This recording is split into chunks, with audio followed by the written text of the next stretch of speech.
인터미턴트 패스팅이란 일주일 또는 하루 중 특정 시간대에는 음식을 먹지 않고 나머지 시간대에는 정상적으로 식사를 하는 방식의 식이요법을 의미한다.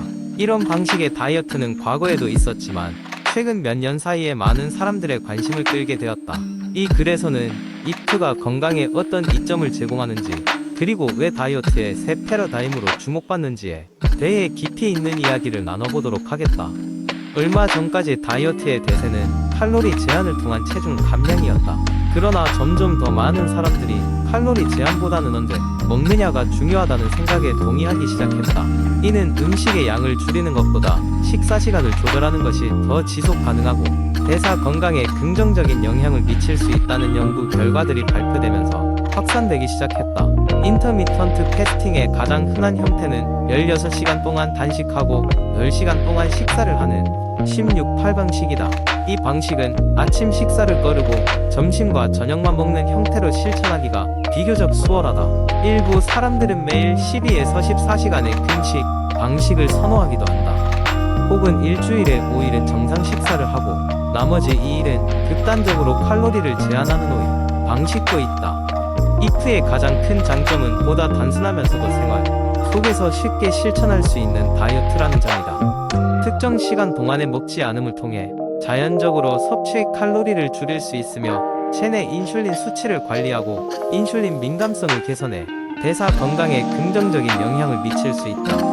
이는 곧 체중 감량뿐 아니라 제2형 당뇨와 같은 만성질환 예방에도 도움이 될 수 있다.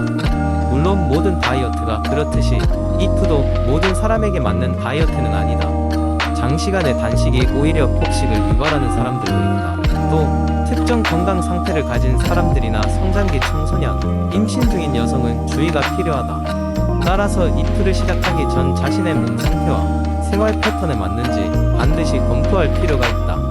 이프의 또 다른 효과 중 하나는 오토파지라는 생리적 현상이다. 이는 세포가 스스로의 노화된 구성 요소를 제거하는 과정으로 단식 상태에서 가속화된다. 오토파지가 활성화되면 세포 재생 능력이 강화되며 이는 노화를 늦추고 오래도록 건강한 신체를 유지하는 데 보탬이 된다고 알려져 있다. 여러 유명 인사들도 인터미턴트 패스팅을 통해 성공적인 체중 감량을 했다고 고백하면서 대중의 관심이 더욱 급증했다. 특히 운동과의 결합은 결과를 극대화하는 시너지를 발휘한다. 운동 후 공복 시간을 연장함으로써 지방 연소 효율성을 극대화할 수 있기 때문이다. 마지막으로 인터미턴트 패스팅이 가져오는 또 하나의 긍정적인 변화는 바로 자각이다. 우리는 종종 왜 먹고 있는지조차 의식하지 못한 채 습관적으로 음식을 섭취한다. 이프는 이를 통해 식사를 더 의식적으로 하고 무엇이 자신의 몸에 필요한지를 더 명확하게 알 수 있도록 돕는다. 인터미턴트 패스팅은 이제 단순한 다이어트를 넘어 보다 긍정적이고 건강한 생활 방식으로 자리 잡아가고 있다.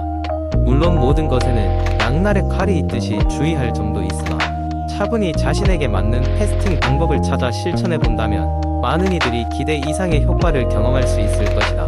다이어트의 새 패러다임으로 자리 잡고 있는 인터미턴트 패스팅, 당신은 준비되었는가? 두 번째 이야기한때 피부과 의사인 진우는 자신의 사무실을 방문하는 많은 환자들이 공통적으로 호소하는 문제에 대해 깊은 고민을 하고 있었다. 바로 피부 건조였다. 건조한 피부는 단순히 외적인 문제를 넘어 가려움증, 주름, 심지어 피부 보호막의 손상으로까지 이어질 수 있는 복합적인 문제였다. 진우는 자신에게 상담을 받으러 온 환자들을 위해 피부 수분 공급에 대한 모든 최신 연구와 치료 방법을 적용해 보고 싶었다. 그는 전 세계적으로 인정받는 피부 연구 논문과 수분 공급에 대한 전문 서적을 수십 번 읽어 내려갔다. 이 과정에서 진정한 수분 공급은 단순히 피부 표면에 무언가를 바르는 것을 넘어선 것임을 깨달았다. 그는 몇 가지가 핵심적인 사실이라는 것을 알게 되었다. 첫째, 물을 충분히 마시는 것은 정말 기본 중의 기본이었다. 신체 내부의 수분 조절이 외부와 연결되어 있다는 점을 인식하고 물을 충분히 섭취하는 것이 중요했다. 그러나 이는 단순한 물 마시기에 그치지 않고 몸속 수분 유지에 도움을 줄 수 있는 적절한 전해질 섭취도 포함되었다. 둘째, 피부의 수분 보유력을 높이는 습관 개선이었다. 그는 환자들에게 하루 2번 피부 타입에 맞는 순한 클렌저로 얼굴을 씻는 것을 권장했다. 너무 강력한 클렌저는 피부 보호막을 손상시키기 때문에 오히려 부작용을 초래할 수 있었다. 대신 매일 사용하는 모이스처라이저와 세럼에 집중할 필요가 있었다. 특히 히알루론산이나 글리세린과 같은 성분이 함유된 제품들은 피부의 보습 효과를 극대화해 주었다.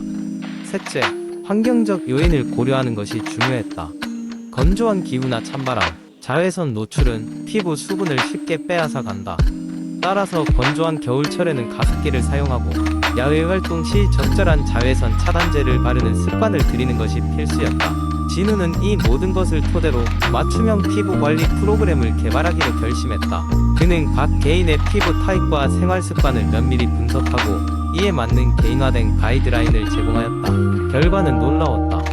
그의 프로그램을 따른 많은 사람들이 피부에 눈에 띄는 변화를 보였고 더 이상 건조한 피부로 인해 고통받지 않게 되었다. 입소문은 빠르게 퍼졌다. 많은 사람들이 진우의 병원을 찾기 시작했고 그는 자신의 새로운 발견을 공유하기 위해 세미나와 워크숍을 열기 시작했다. 건강한 피부에 필요한 올바른 수분 공급의 중요성을 널리 알리고 그의 실질적인 방법들을 제시함으로써 그는 수많은 사람들에게 도움을 줄 수 있었다. 그렇게 진우는 피부과 의사로서의 새로운 전환점을 맞이했고 자신의 노하우와 지식으로 많은 사람들의 삶의 질을 높이는 일을 계속해 나갔다. 세 번째 이야기, 건강기능식품이 현대인의 삶 속에 깊숙이 자리 잡은 것은 세상이 바쁘게 돌아가면서부터이다. 모두가 각자의 바쁜 일상 속에서 필요한 영양소를 제대로 섭취하기란 쉽지 않은 일이다.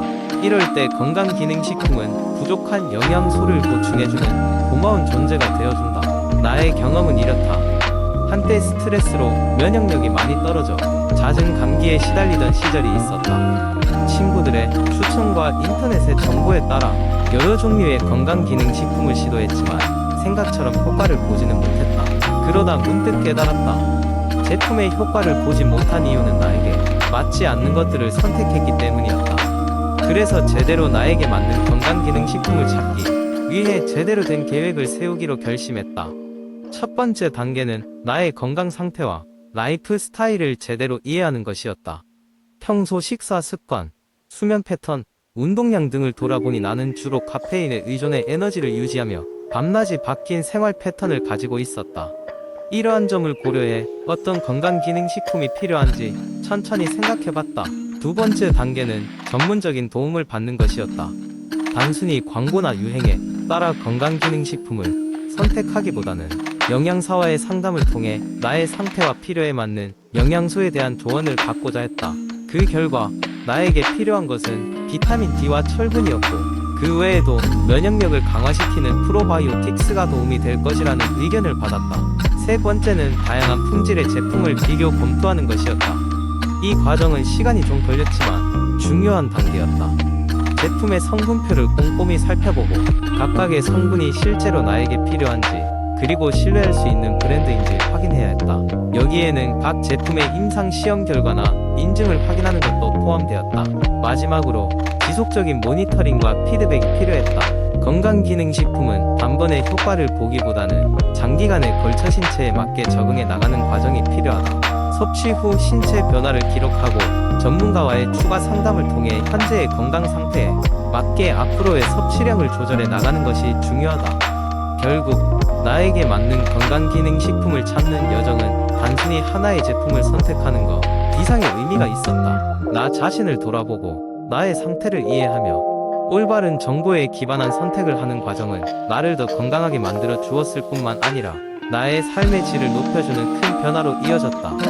건강기능식품은 단순한 보충제가 아니라 나의 생활을 좀 더 균형 잡히고 활기차게 만들어주는 동반자가 되었다. 네 번째 이야기, 지친 하루를 마무리하고 잠자리에 들 때 우리는 종종 깊고 상쾌한 잠을 갈망합니다.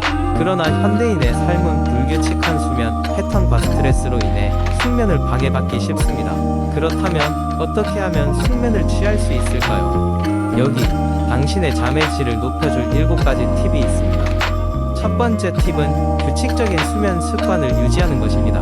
사람의 몸은 일정한 리듬에 최적화되어 있으며 매일 같은 시간에 잠들고 같은 시간에 일어나는 것이 중요합니다. 주말이라고 해도 너무 늦게까지 자는 것은 피하세요.